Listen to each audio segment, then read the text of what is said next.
This news update is brought to you by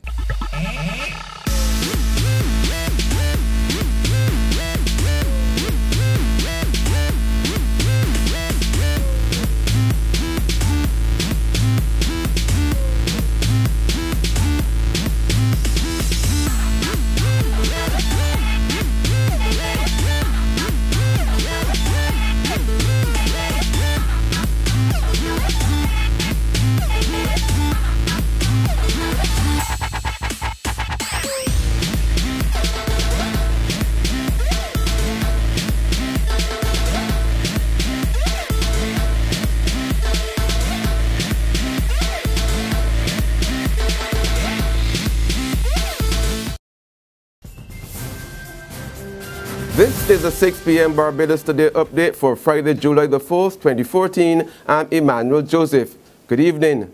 The controversial Municipal Solid Waste Tax will remain in place at least for the time being, so says Finance Minister Chris Sinckler, as he comes under pressure to repeal the duty. Several sections of the society are calling for the tax to be removed, arguing that the public cannot handle the additional financial burden.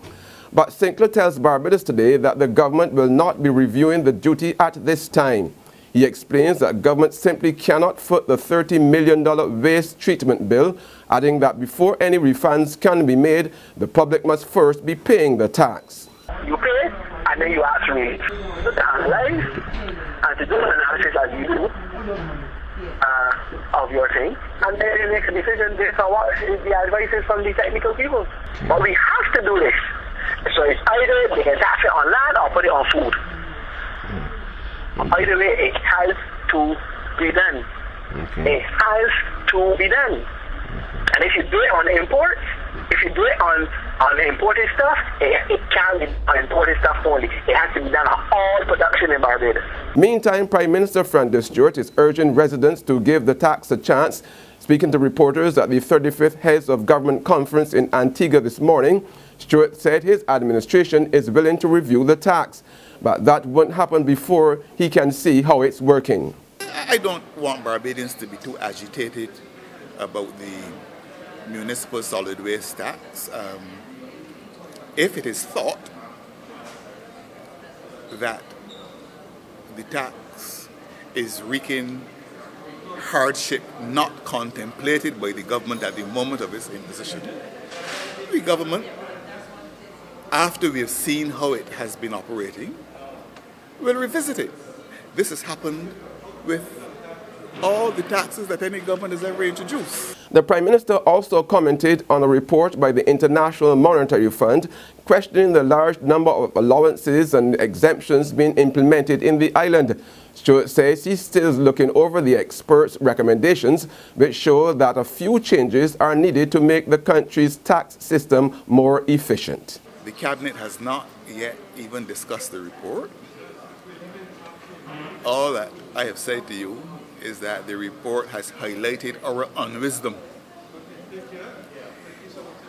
in plain taxation. In saying that we're imposing a tax, because the whole purpose of imposing a tax is to get revenue, and then undermining our capacity to get the revenue by giving a whole set of allowances. That's what the report is saying. Than that, I have said no more. In other news now, over a dozen workers at the Nation Publishing Company Limited are set to go on the breadline. According to the newspaper, the decision to lay off 14 staff members was made after discussions with the Barbados Workers Union.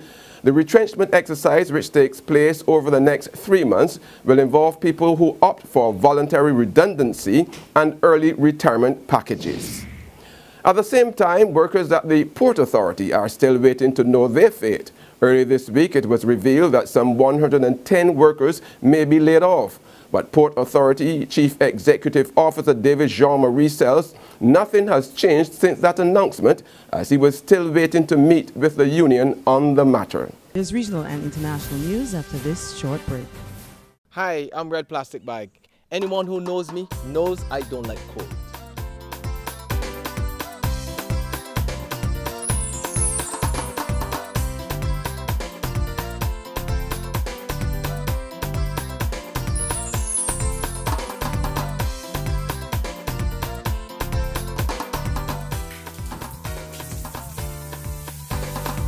Sunshine reigns in my country. I love it. Get your sun power.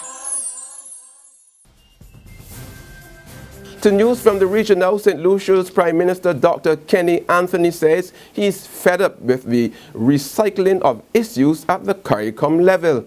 Anthony, who is attending the 35th Heads of Government meeting in Antigua, admits that it may be his impatience, but he simply cannot continue to attend meetings that discuss the same issues over and over. I can't say that this has been the best ever meeting of CARICOM in recent times. I think there's too much recycling. Recycling not just of items, not just of issues, but I get the impression sometimes that there's a lack of will to really implement decisions we have made about how we ourselves would organize the meetings and manage the meetings of heads of government. There are too many issues that come to the heads which really ought to be settled at lower levels of the organs of CARICOM. So that's really a big issue. And finally, on the international scene, 60 people were injured in clashes between Palestinian protesters and Israeli forces today. The incident occurred following the funeral service of a Palestinian teenager who was abducted and killed in Jerusalem this week. Israeli police say they were forced to disperse protesters after they began throwing stones, injuring 13 officers. Tensions have been mounting between the two sides for weeks now, following the murders of 3 Israeli teens. On that note, we come to the end of our 6 p.m. Barbados Today update. We'll be back on Monday at 7 a.m. with another update. But until then, you can log on to www.barbadostoday.bb and subscribe to our e-paper or like us on Facebook to get more news and sports. I'm Emmanuel Joseph. Have a great weekend. This news update is brought to you by